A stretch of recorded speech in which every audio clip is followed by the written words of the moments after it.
तो last part में हमने देखा कि किंग ने उन चारों को प्रिजन में बंद करवा दिया था, लेकिन एक सिपाही ने उन्हें आज़ाद कर दिया था। लेकिन तभी उन्हें भागते हुए कुछ सिपाही देख लेते हैं और फिर वो उनका पीछा करने लगते हैं और ये बात किंग को भी पता चल जाती है और वो अपने सिपाहियों को उन चारों के पीछे लगा देता है और वो चारों भागते भागते जंगल के अंदर छुप जाते हैं और अब पूरा जंगल किंग के सिपाहियों से भर जाता है और उन चारों के पास लड़ने के अलावा और कोई रास्ता नहीं था। इसलिए मैक्स उन सब सिपाहियों का ध्यान भटकाता है और काय और स्टीव उन पर हमला कर देते हैं और एंडी अपने बो से उन पर हमला कर देता है और अब वो चारों मिलकर वहाँ लाशों का ढेर खड़ा कर देते हैं और बाकी के सिपाही ये देखकर पीछे हटने लगते हैं। लेकिन तभी वहाँ एक काफ़ी ताकतवर सिपाही आता है और फिर वो चारों मिलकर उस सिपाही पर हमला कर देते हैं, लेकिन वो चारों मिलकर उसका कुछ नहीं बिगाड़ पाते और फिर वो स्टीव को मारने ही वाला होता है। तभी फिर से स्टीव की आंखें ब्लैक होने लग जाती हैं और फिर स्टीव उस सिपाही को एक मुक्का मारता है और वो सिपाही काफ़ी दूर जाकर गिरता है और फिर स्टीव उस सिपाही की तरफ बढ़ने लगता है, लेकिन तभी स्टीव नॉर्मल हो जाता है और वो चारों वहाँ से भाग जाते हैं और अब किसी की हिम्मत नहीं हो रही थी उन चारों को रोकने की और अब वो चारों भागते भागते जंगल के काफ़ी अंदर आ चुके थे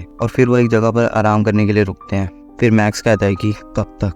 तक चलेगी ये लड़ाई, कब तक इन लड़ाइयों में मासूम लोगों की जानें जाती रहेंगी। तो स्टीव कहता है कि अब ज़्यादा वक्त तक ये लड़ाई नहीं चलेगी। पिछले 100 सालों से ये जो पिलेजर्स और इंसानों के बीच लड़ाई चल रही है, इसे मैं ख़त्म करूँगा। और इसी के साथ ये एपिसोड यहीं पे ख़त्म हो जाता है।